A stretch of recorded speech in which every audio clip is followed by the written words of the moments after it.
c'est l'histoire de peur. L'histoire de peur qui est un petit être fragile qui ressent énormément de choses. Mm. Elle ressent beaucoup, beaucoup de trucs, peur. Et peur te le dit toujours d'une manière très peu agréable. Mais toi, tu ne le sais pas au départ. Et peur va avoir plein d'émotions, va te faire sentir plein, plein de choses dans ton corps. Elle va, elle va te mettre dans des situations que tu n'aimes pas forcément. Et si tu n'écoutes pas peur, il y a quelqu'un d'autre qui va arriver et qui va vouloir devenir son meilleur ami. Celui-là, il s'appelle Ego. Et Ego, il veut devenir le meilleur ami de tout le monde. C'est un forceur. Et puis, il adore peur. Il veut rassurer peur. Et le problème un peu avec Ego, c'est il ne prête pas. Il n'est pas prêteur. C'est-à-dire qu'il va garder peur que pour lui. Et si toi, tu as envie de t'adresser à peur ou écouter peur, Ego, il va t'en empêcher.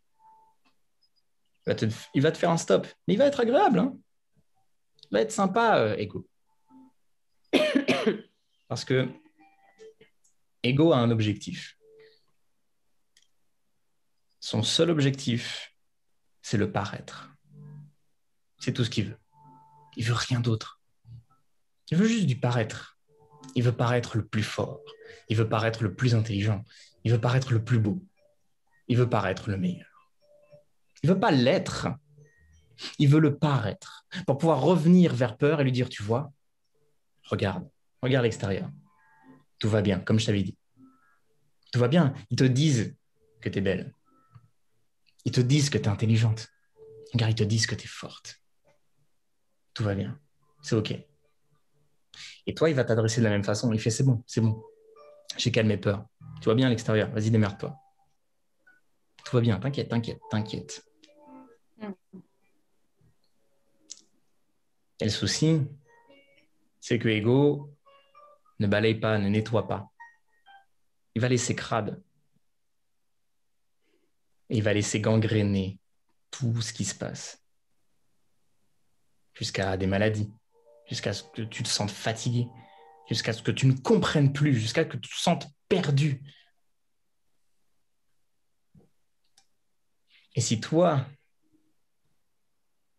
tu ne comprends pas que Ego, il ne te sert pas, que Ego, il n'est pas du tout à ton service, tu comprendras jamais que peur est censée être ta meilleure amie.